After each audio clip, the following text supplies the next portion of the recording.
again for tuning in today. This is the second webinar in our series of 4. Today we're going to do safer household products. Last week we talked about green cleaners, so if anybody missed that and is interested, please send us an email. We can get you the slides, or the recording of the webinar will be up on our website in the next week or so. Just a couple housekeeping things before we get started.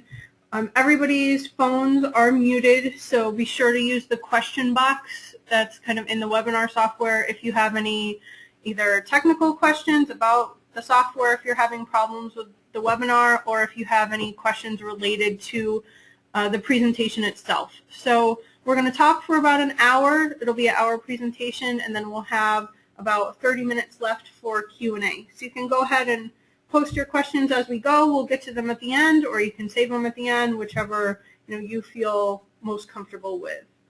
As I said, the webinar will be recorded and posted on our website, and we will send out a very short survey to all attendees, so everyone that's attended the whole series of webinars after the last session on April 9th. And we'll go ahead and get started. My name is Kate Winnebeck. I am a Senior Environmental Health and Safety Specialist here at the New York State Pollution Prevention Institute. So if you're not familiar with the P2I, as we call it, we're a nonprofit organization in New York State. We're headquartered at Rochester Institute of Technology, RIT, in Rochester. And really the mission of the Institute is to make New York State more sustainable. So we do that through reductions in toxic chemical use, emissions to the environment, waste generation, and then efficient use of raw materials, energy, and water. So a lot of the work that we do is working with companies directly to help them kind of reduce their environmental footprint, but then we also do some kind of public consumer education and outreach, which is kind of what the purpose of this is today. So the agenda on what we're going to talk about today, we'll kind of review health effects and what some of the common health effects are of chemicals that you might find around the house. And then we'll talk specifically about what are some of the chemicals you might find inside and outside your home. So where do you find them? What kind of products can they be found in? Why do they present a concern? And how can we limit both our exposure and exposure to the environment as well? Excuse me. So there are 30 areas of concern in the U.S. Great Lakes. There are a couple more, as you can see on the map, on the Canadian side of the Great Lakes as well. And these are places where there's been some kind of contamination from chemicals that has endangered quality of life for either people and or wildlife. So I bring this up because this webinar series is based on a set of in-person workshops we developed and delivered in the Buffalo, Rochester, Syracuse, and Messina areas over the last 2 years. And really, it's to focus on water quality and water quality of the Great Lakes and ways in which that we can improve water quality of the Great Lakes by the actions we do at home, so by things we can do at home. And I'll just mention that funding has been provided by the U.S. EPA Great Lakes Restoration Initiative and the New York State DEC, Department of Environmental Conservation. So when we talk about health effects of chemicals today, it's important to kind of think about both different types of health effects that there could be. So you could have acute effects. So these are things that happen after a single short-term exposure. And then chronic effects, which occur over time due to repeat exposures. So what does that have to do with laying on the beach in the sun? We probably all wish we were there right now.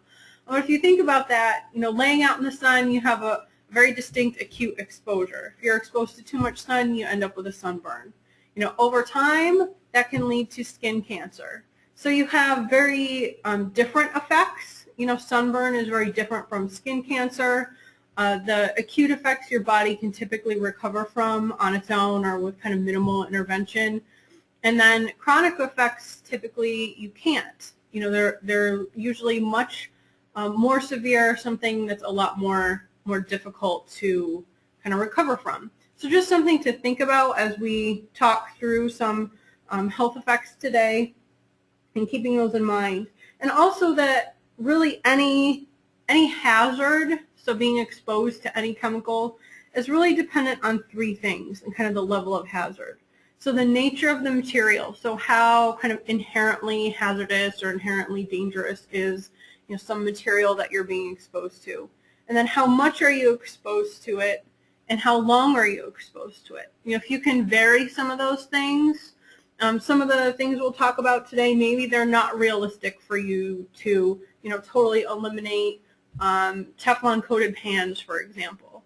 Well, if there's ways that you can reduce your exposure, can you reduce how much you're using, can you reduce how often you use it, that might be a way to kind of reduce your exposure as well.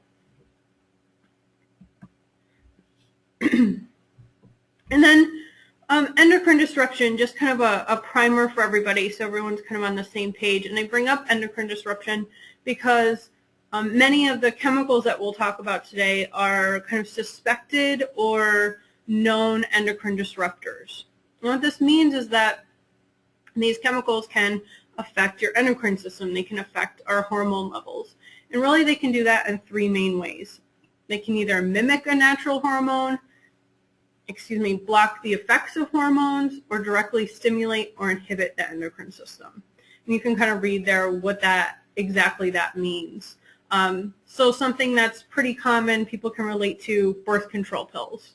Birth control pills mimic a natural hormone. So we're kind of forcing, women are forcing their bodies to do something that they wouldn't normally do by taking birth control pills.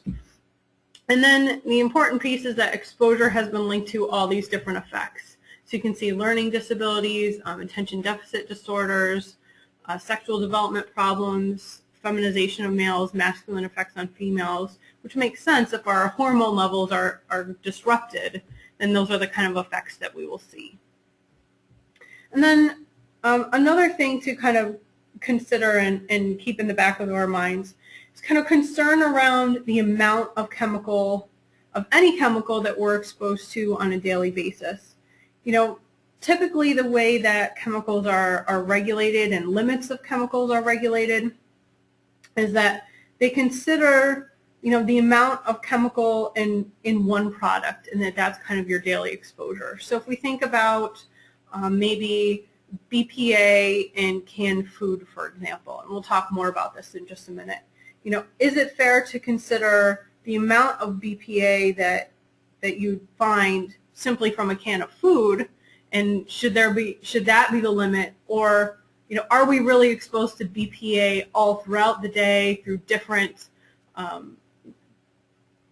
manners? So how do we really come up with kind of these safe exposure levels? And really that's a fundamental research question, not something I want to debate today, but just something to think about as well, kind of how some of these safe levels are created. So now if we take a look around kind of a typical house, typical home, some of the things you might have in your home pictured here on this graphic, and some of the concerns that might be there. So even things like paint, flooring, furniture, cleaners, which we talked about last week, so we're not going to touch on cleaners at all today, food storage containers, lighting, flame retardants and some fabrics and some foam, and then things outside your home.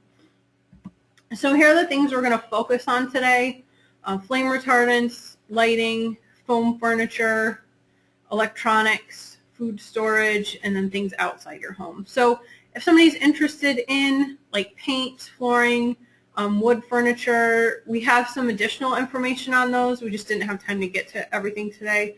So you can contact us, and I'd be more than happy to share some of those slides from other, the in-person workshops as well.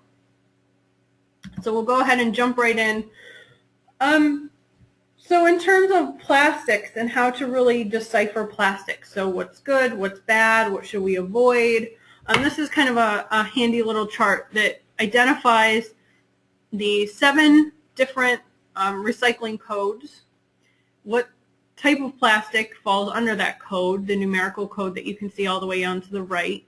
That kind of middle column are just common uses for that type of plastic, and then the column kind of over to the right that says recyclable, can leach phthalates, speaks to the recyclability of that type of plastic and what concerns that there might be associated with them.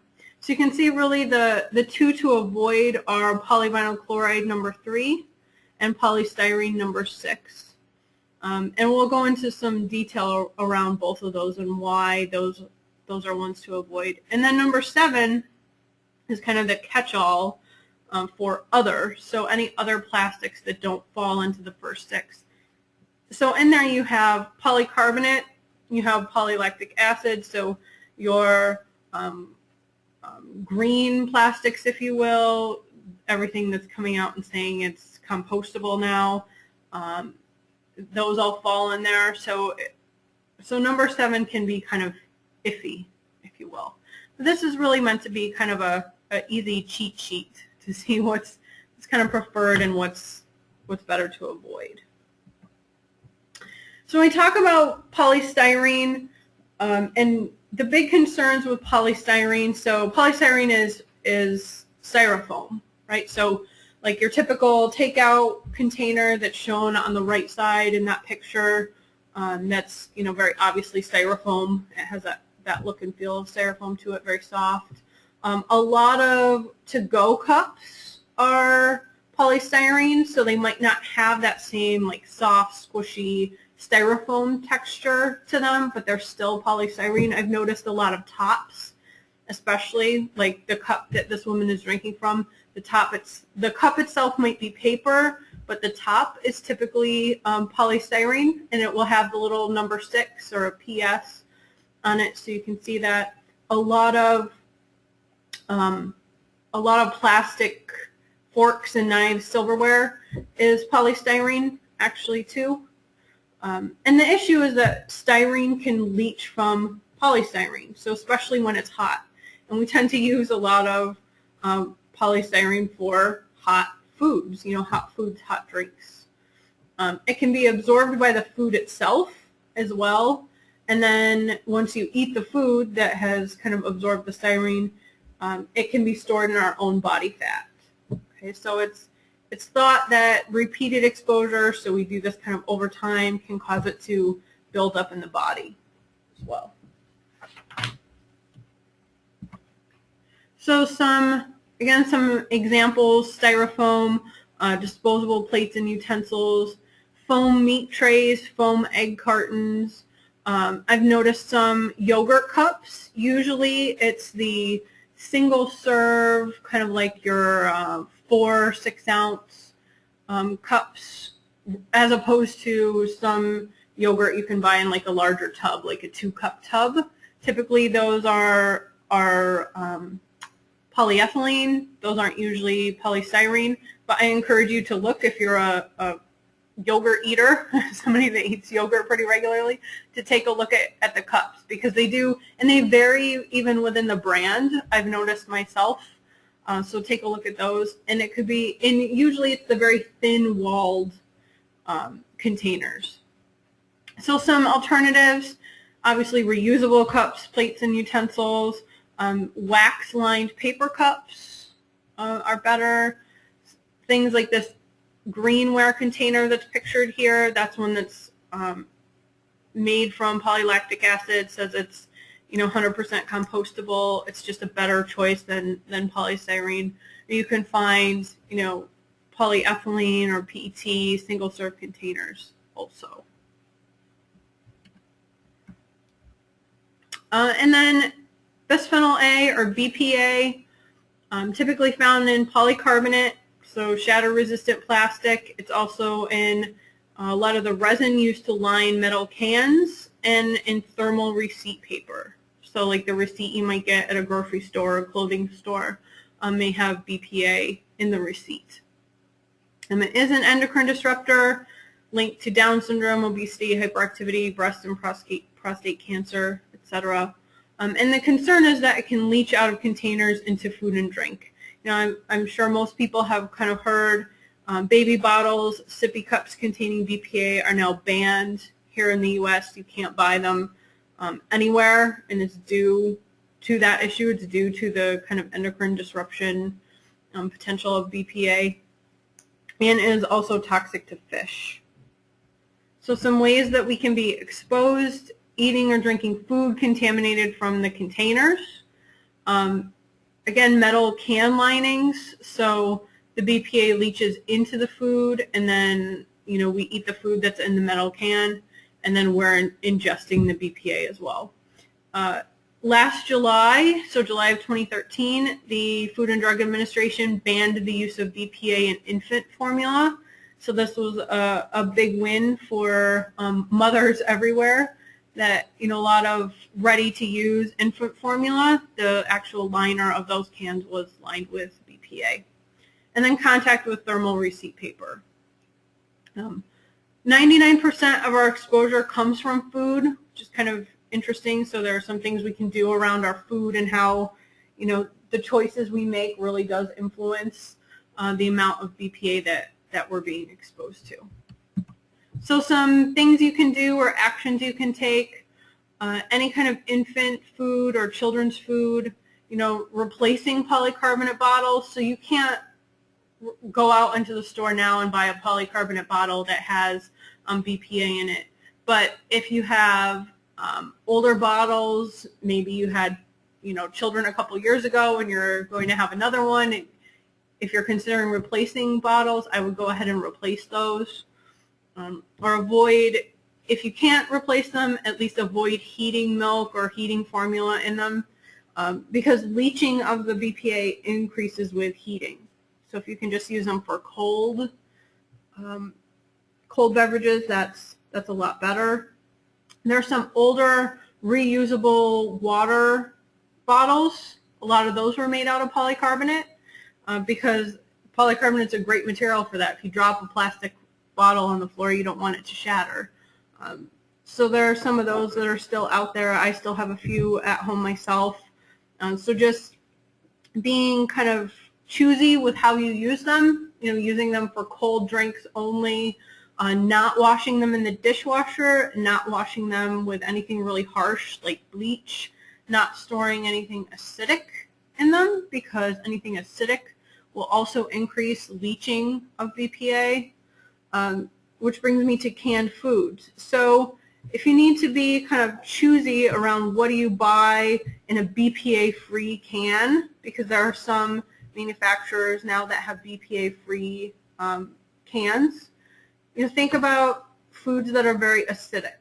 So like tomatoes. Tomatoes, you have the lining in the can to protect kind of the can from the tomato. Right, so I would choose tomatoes in a BPA-free can or in a glass jar or aseptic box over maybe a different vegetable that's not quite as acidic. You can limit the amount of canned foods you consume, choosing fresh foods or frozen foods as well. I've noticed a lot of times frozen fruits and vegetables are even cheaper than canned fruits and vegetables also. Or things like beans. If you buy a lot of canned beans, especially in the winter, consider making those from scratch instead. Buy dried beans and cook dried beans instead of kind of going to the canned foods. And then we have phthalates. So phthalates are a group of chemicals commonly used as a softener in PVC plastics. So that's our number 3 plastic. And they're also components of fragrance. We talked about this a lot last week in the green cleaning webinar. So I'm not going to talk a lot about fragrance today, but you find phthalates in most fragrances. So most products that are kind of unnaturally scented. Soft toys typically contain 15 to 20% phthalates. And the big concern is that they're not bound to plastic, also not bound to kind of fragrance. So they leach out. They come out of the plastic, or they come out of that scent.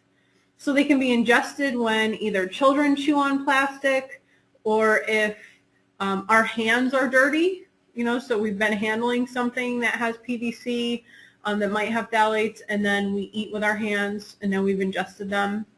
And then a lot of it is breathing it in when it off-gases from plastic. So if you think about a plastic shower curtain, kind of a cheap $1, plastic shower curtain liner, and when you first open it, you get that really strong plastic smell. That's phthalates off-gassing from the plastic, especially if you were to buy one a few years ago. Now it's actually really hard to find a PVC shower curtain liner. A lot of the big retailers like Target and I believe Bed Bath & Beyond don't even sell them anymore. That's just their policy, is not to sell PVC shower curtains. But you can still find them. You can still find them in some cheaper stores. And then they have controversial health effects. I mean, many are known or suspected endocrine disruptors. Plus you have metals that are common stabilizers. So a lot of times you find these metals, lead, cadmium, mercury, arsenic, can also be found kind of in combination. And some of the issues with that, I mean, lead, we know is neurotoxic. Cadmium is a carcinogen. It's linked to developmental effects. Mercury, toxic to your brain and nervous system. And then arsenic is also a carcinogen and can lead to or cause kidney damage. So some things or some products you might find them in, just pictured on this page, I mean cleaners, so anything that's scented. That Hannah Montana shirt that's kind of in the middle there, that's a shirt with like a plastic decal on the front, so that Hannah Montana is like plastic on the front of the shirt. Usually that plastic decal is made out of PVC, and then something like a beach ball. So some more products that may contain phthalates, anything made from PVC, so clothing or fabrics, vinyl, so usually things made out of PVC are labeled vinyl, upholstery, floor tiles, some food packaging, you don't see that as often anymore, children's products, so when you think about a lot of vinyl, you find kids' backpacks that are vinyl. It could be office supplies, so like binders, plastic binders that have like a plastic cover to them. Some personal care products, cosmetics and nail polish, they can all contain phthalates both from the scent and for other reasons too, which we'll talk about in the personal care product webinar on April 9th. And then again, scented products, so anything that has kind of a fragrance or scent to it. And in animals, phthalates have been shown to cause, damage to reproductive endocrine systems. They've shown early onset of puberty in girls, and then cause liver and kidney abnormalities. So now the question is, how does that translate into us and into people? And it's expected to have kind of similar results.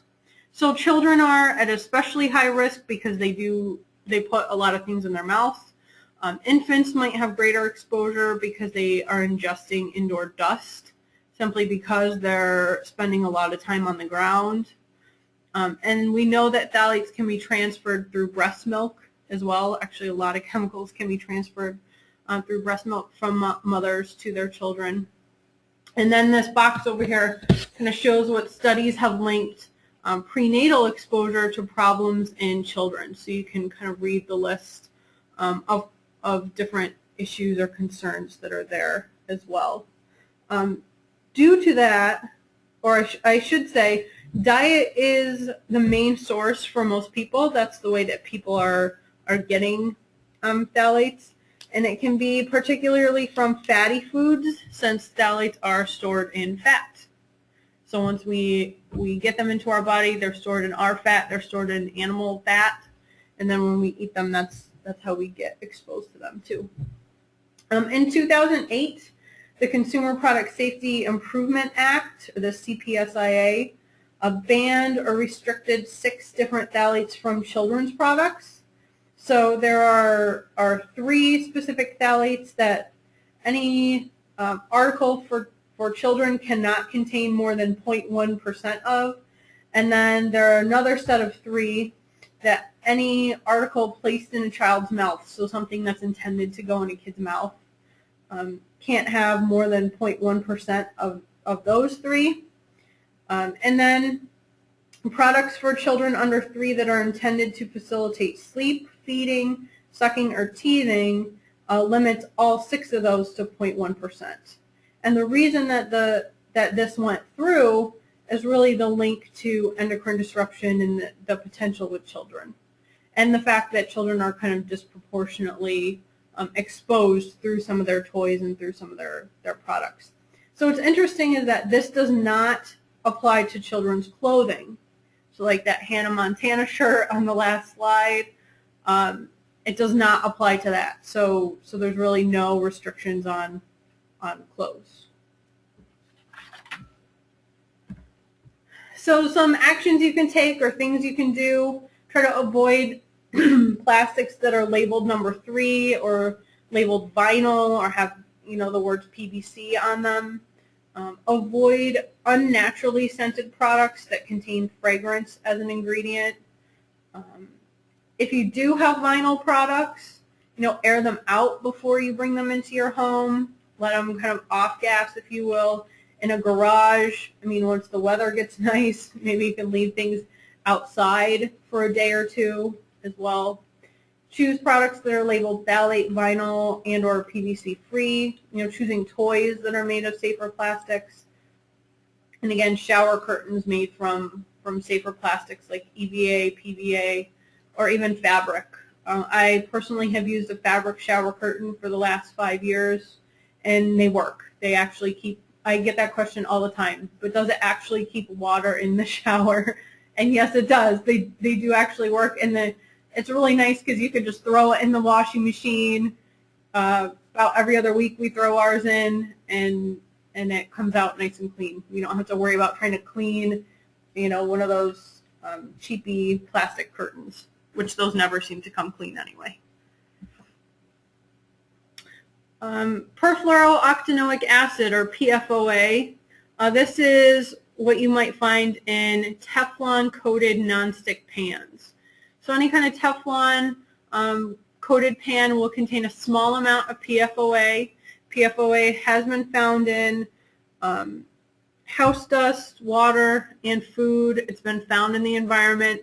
We know that it remains in people for a really long time, and it's been linked to all these different health effects as well. And because of that, the industry and EPA are continuing to study the health effects of PFOA and really better understand what are the big issues with it. So different products that contain it or other chemicals that are like it, they've been used to make products that resist heat, oil, stains, grease, and water. So things like stain-resistant carpets, stain-resistant furniture, grease-proof food papers. So things like microwave popcorn bags, fast food wrappers, pizza boxes.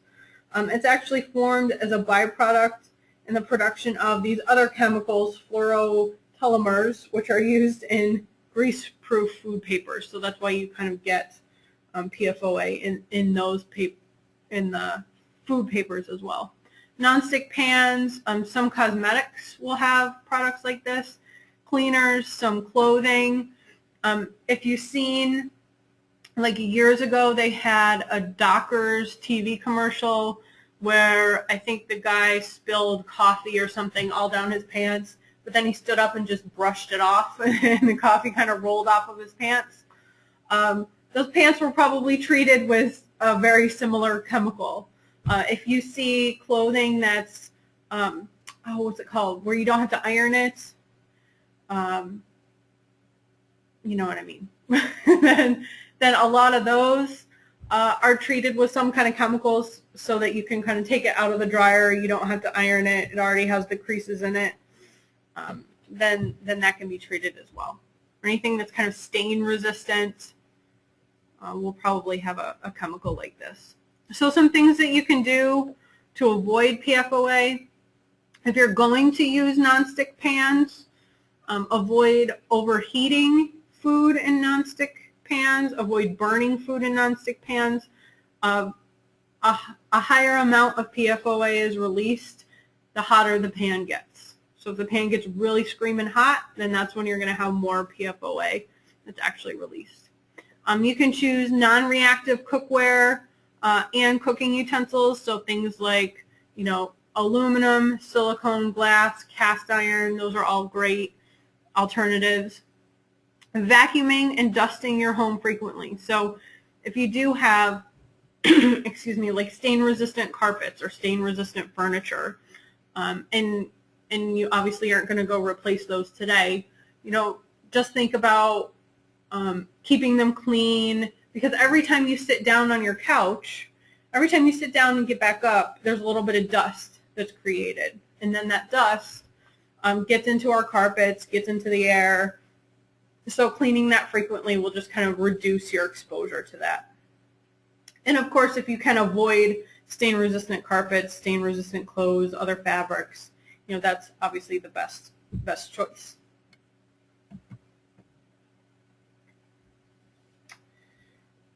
And now, flame retardants.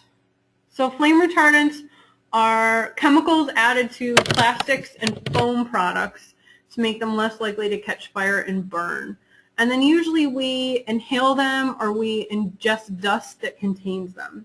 So there are 3 ways that we're typically exposed: aging and wear of consumer products, direct exposure from use, and ingesting dust that contains them, of all things. So the pictures here on the side, you know, there's a kid sitting in a car seat in the back seat of a car. So the car seat may contain a flame retardant, probably does. The child's car seat, the regular car seat, I mean like the bench seat that you would sit in the car, that foam probably contains flame retardants. The living room, so that's the middle picture, you can have flame retardants in the couch, in the carpet, in the curtains, in the outer casing of the television or other electronics equipment. And then the bottom picture is a child sleeping. So sometimes you find flame retardants in crib mattresses or children's mattresses also. So the main compounds that you can find in flame retardants, there's bromine. So if you have heard of brominated flame retardants, or PBDEs, polybrominated diphenyl ethers, those are pretty common. You can see linked to liver, brain, reproductive system, and thyroid function. And then chlorinated compounds are kind of the second highest. So some of those are linked to cancer, damage to liver, kidney, brain, testes, reproductive harm. I mean, you might find antimony as well in some flame retardants. So PBDEs, like I said, are kind of the biggest category, and they've been found in house dust, blood, and breast milk. And animal studies have linked those specifically to also to neurobehavioral effects in children. What's important to note is that studies have not shown that they cause cancer, so they're not linked to cancer. They are persistent in the environment, and they do bioaccumulate in the food chain. So that's another reason to kind of be looking at flame retardants and PBDEs. I mean, they're used in a lot of products. Once they're out in the environment, they stay there for a very long time, and we know that they kind of that they bioaccumulate. So they're kind of moving up the food chain, if you will, as well.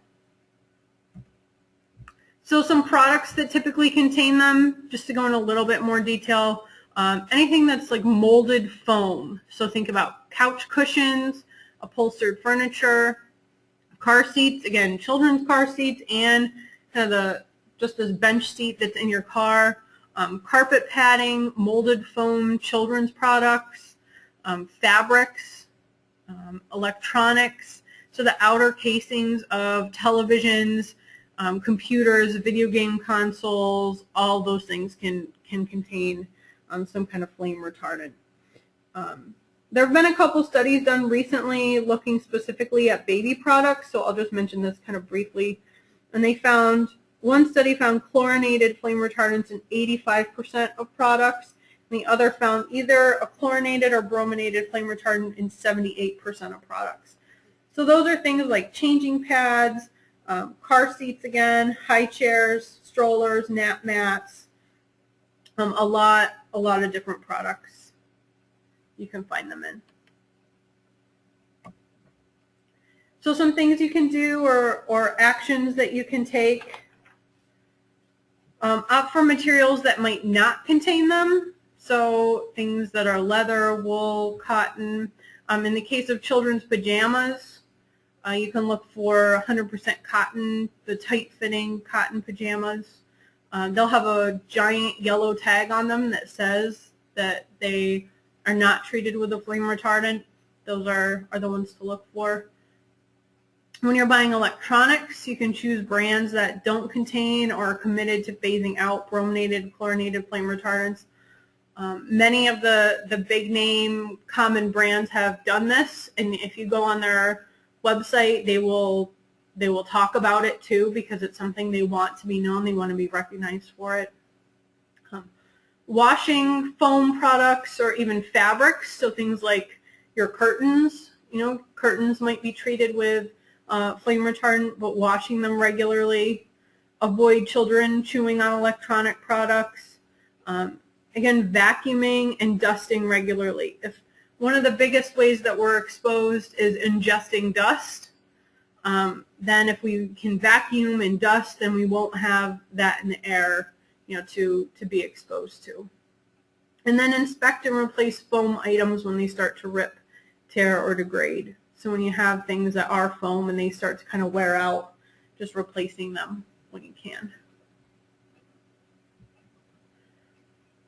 And compact fluorescent lights, really the concern with CFLs, and hopefully most people are aware of this, is that they do contain a small amount of mercury vapor in the bulb itself. So being sure to recycle them instead of trashing them. If we put them in the trash, then the chance they'll break is pretty high. So that could expose your garbage collection workers to mercury. It exposes the environment to mercury. And a lot of retailers collect and recycle them for free. I mean, you can take them into Home Depot or Lowe's, Ace Hardware, True Value. They'll all take them for free, no questions asked, and recycle them so they actually recover the mercury from the bulb. And if you can't do that, if you don't have one of those stores near you, you can go to your local household hazardous waste disposal facility. A lot of those will take them and they'll recycle them for you too. And so because they have mercury in them, it's really important to handle them appropriately and safely if they break, if you are to have one break. Because as soon as it's broken, now that mercury has been released into the air. And we obviously don't want to be breathing that in or touching that mercury if we don't have to. So some main or key points, if you have one break, turn off your heat or air conditioning. You don't want to have it circulating through the ductwork in your home. You want to try to contain the mercury vapor as much as you can. Try to get kids and pets out of the area so that they're not being exposed to it. And then it's double bagging. So picking up everything, from the light bulb and double bag it, seal it up, and put it in the trash. So if you want to see more steps about how to do that and how to do it correctly, the US EPA has a great guide to cleaning up a broken CFL. I mean, you can Google it or go to the EPA's website, and they have a nice little chart there to tell you what to do. And make sure not to vacuum, because whenever you vacuum anything, you're kind of stirring dust up and kind of blowing it around. So don't use your vacuum cleaner either when you're cleaning up. And then lastly, for lighting, because we get a lot of questions around this, around LEDs. So LEDs are becoming increasingly available. They're even better than CFLs because they use even less energy and don't release mercury or any hazardous chemicals if they are broken.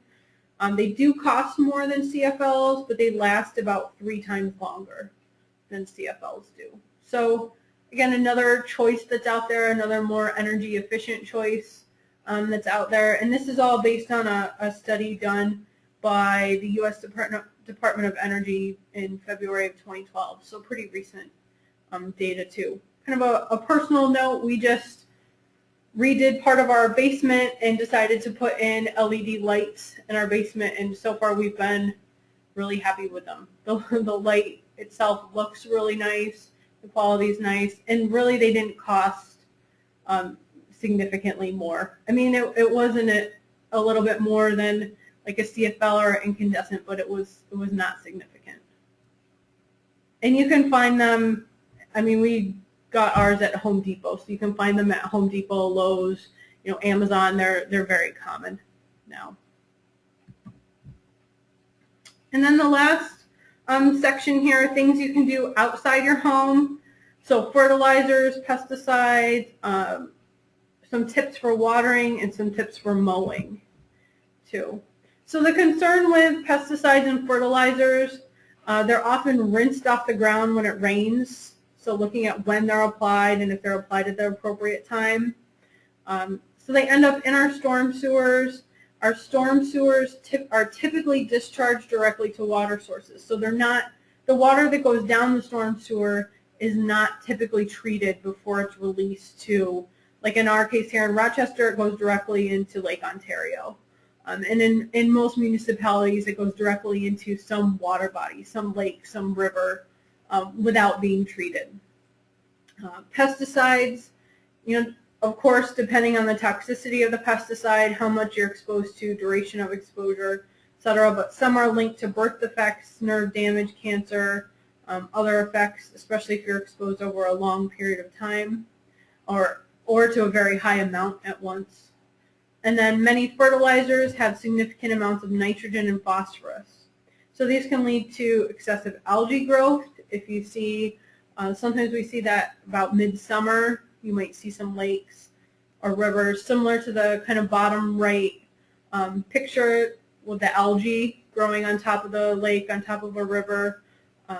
Could be the fertilizer use could be a contributor to that. And it can lead to water quality issues. I mean, you could have, now it smells, now is the beach closed because we have algae growth. You know, you could have all kinds of issues with that. So some ways to manage pests without chemicals. So some things to try before you kind of jumping to pesticides.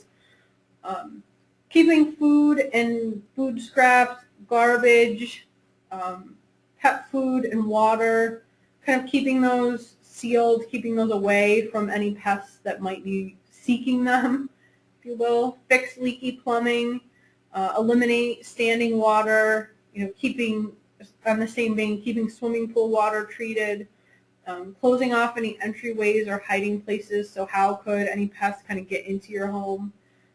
Same thing with window, door screens, making sure that they're kind of bug tight as well. And then ways to reduce your exposure through food. Some pesticides concentrate in fat, okay, similar to some of the other chemicals we've talked about. So trimming fat, not only good for your diet and nutritionally, but also because you can be trimming away kind of residues of pesticides that could be in that fat from meat and poultry. Removing the skin from fish is the same reason.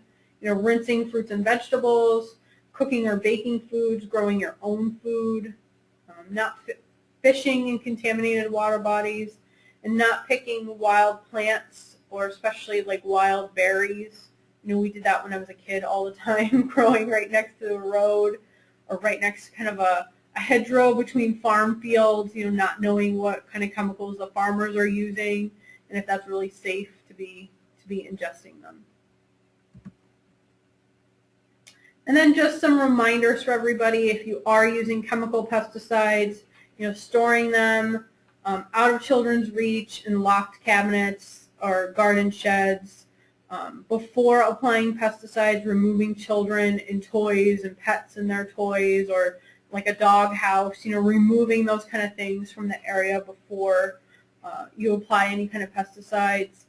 Not removing labels from the containers, don't transfer them to other containers. teaching children that pesticides are poisons and not to play with them or touch them. And then post the poison center telephone number, so have that handy around as well. And then for fertilizers, some things that you can do, avoid water-soluble fertilizers, and avoid applying them when rain is expected. It's kind of the same for pesticides as well. Obviously, don't want to apply something and then have it rain a couple hours later and it all just gets washed away. Use them chemical fertilizers sparingly. Try using compost or other non-toxic alternatives if you can. Using natural, organic, or slow-release fertilizers, and applying them in the fall for better growth and better stability over the next year.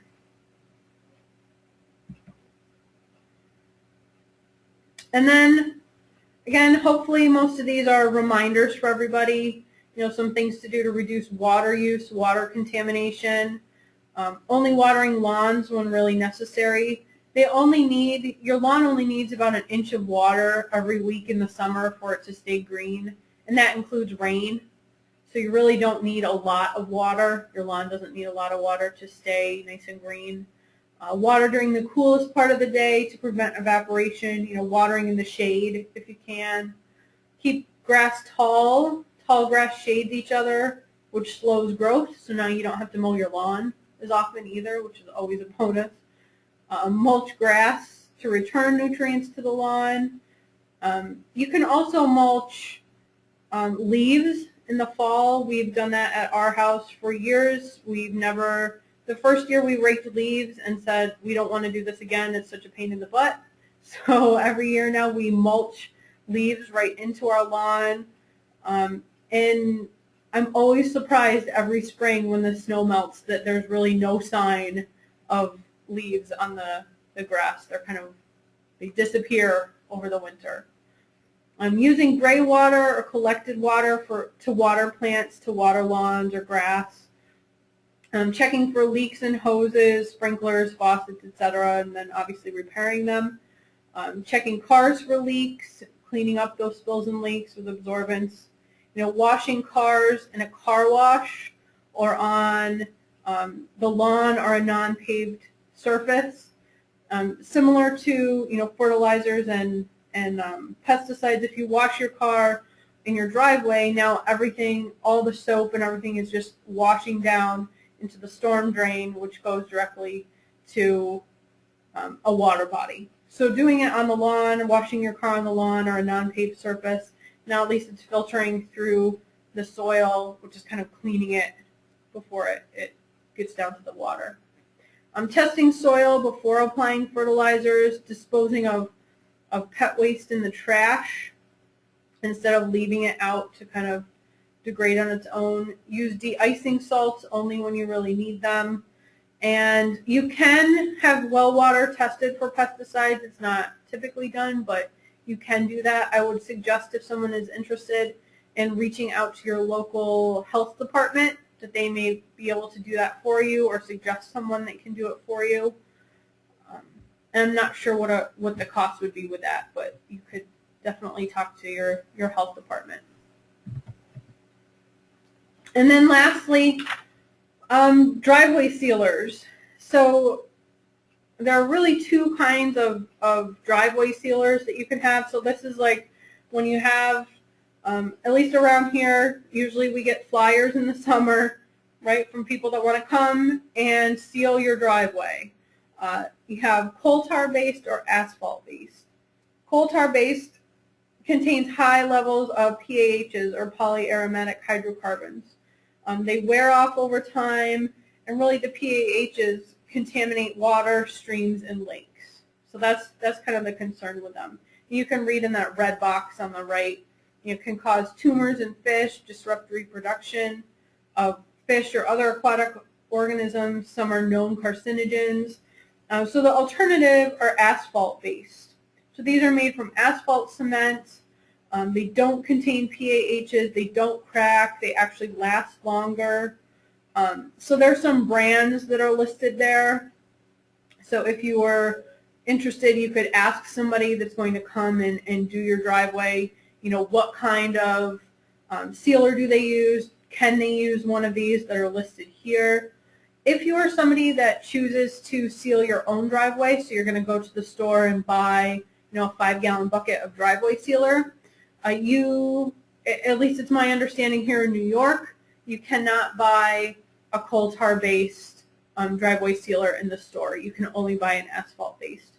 But if you were to hire someone to come to your home to do it, then they most likely contain or will use a coal tar based sealant. So just another thing to ask about or be aware of. Again, these slides will all be online, so this list of alternative products, you'll have access to that. Don't feel like you have to rush to write them all down as well. Okay, so one plug for our Green Homes for Cleaner Lakes brochure. It's available. We have lots of printed copies if anybody is interested in distributing them through their own organization or just to friends and family. Please contact Bonnie. We'd be more than happy to get them to you. And really, it's a trifold brochure, summarizes key concepts and all the actions you can take from all 4 of the different workshops or different webinars that we're hosting.